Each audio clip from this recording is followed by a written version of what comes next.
Assalamualaikum warahmatullahi wabarakatuh. Saya Muhammad Bayaki dari jurusan IAT semester 4A. Sini saya akan memaparkan mengenai unifikasi bacaan Al-Quran. Sebelumnya telah diketahui bahwa Utsman telah melakukan standarisasi Al-Quran guna meminimalisir adanya keragaman dalam bacaan Al-Quran. Namun demikian, karena pada masa itu penulisan Al-Quran masih belum sempurna, keragaman bacaan masih tetap mewarnai sejarah awal kitab suci kaum muslimin. Ditambah masih ada beberapa sahabat yang menentang untuk dimusnahkan mushafnya, seperti halnya itu sahabat Ibnu Mas'ud. Kemudian upaya ini dilanjutkan oleh generasi berikutnya, yaitu Al-Hajjaj. Ia melakukan tindakan seperti yang dilakukan Utsman, Yamir Milbah.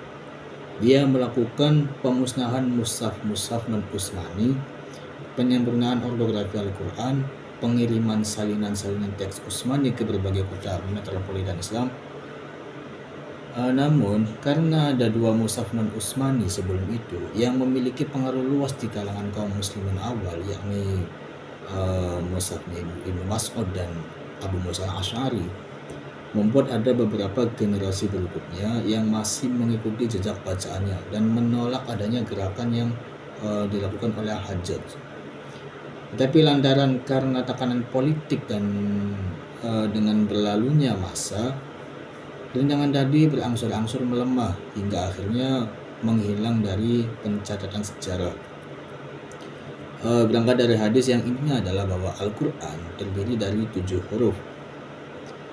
Kedua gerakan tadi akhirnya sama-sama mencapai tujuannya dalam bentuk kompromi, toleransi lah. Teks Utsmani berhasil menjadikan teks yang disepakati, dan selain itu dalam teori, penduduknya juga diakui keberadaannya.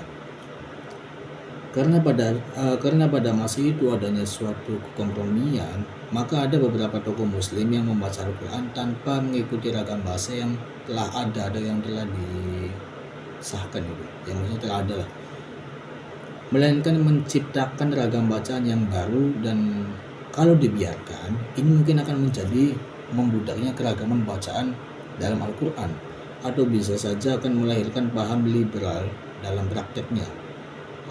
Praktek itu penggunaan ragam bacaannya itu. Seperti contohnya adalah At-Thaqafi yang memiliki bacaan sendiri terhadap Al-Quran yang tidak terdapat dalam tradisi qiraah yang lazim.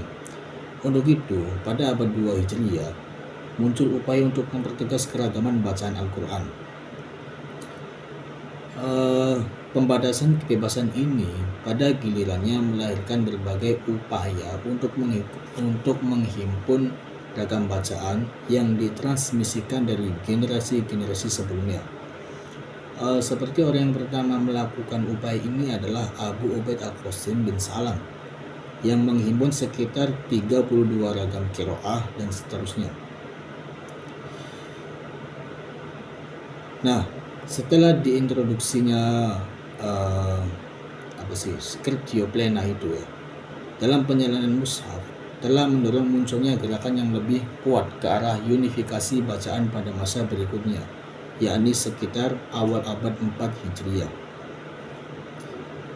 Unifikasi bacaan ini disaring dengan atau menyelaraskan bacaan dengan teks Utsmani sebagai batu uji.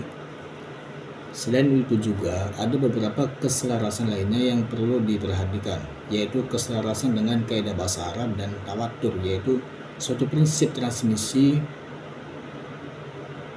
di mana suatu bacaan melalui periwayatan rantai rawi lah.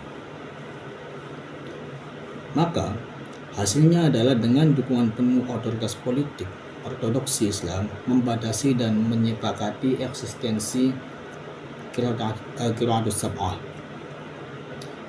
Qiraat 7 tersebut yaitu satu Imam Nafi', yang kedua ada Imam Ibnu Katsir, yang ketiga ada Ibnu Amir, dan yang keempat ada Abu Amr, yang kelima ada Imam Asyim, yang keenam ada Hamzah, dan yang ketujuh ada Imam Al-Kisai.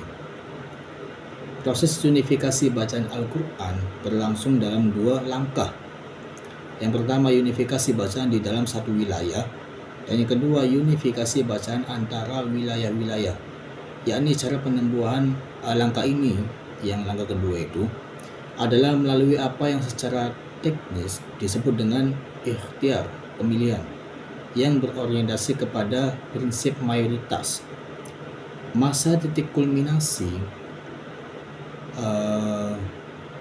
unifikasi Al-Quran itu dengan dipublikasikannya Al-Quran edisi standar Mesir pada tahun 1923. Edisi Mesir ini telah berhasil menciptakan keseragaman yang hampir bersifat absolut dalam teks dan bacaan Al-Quran.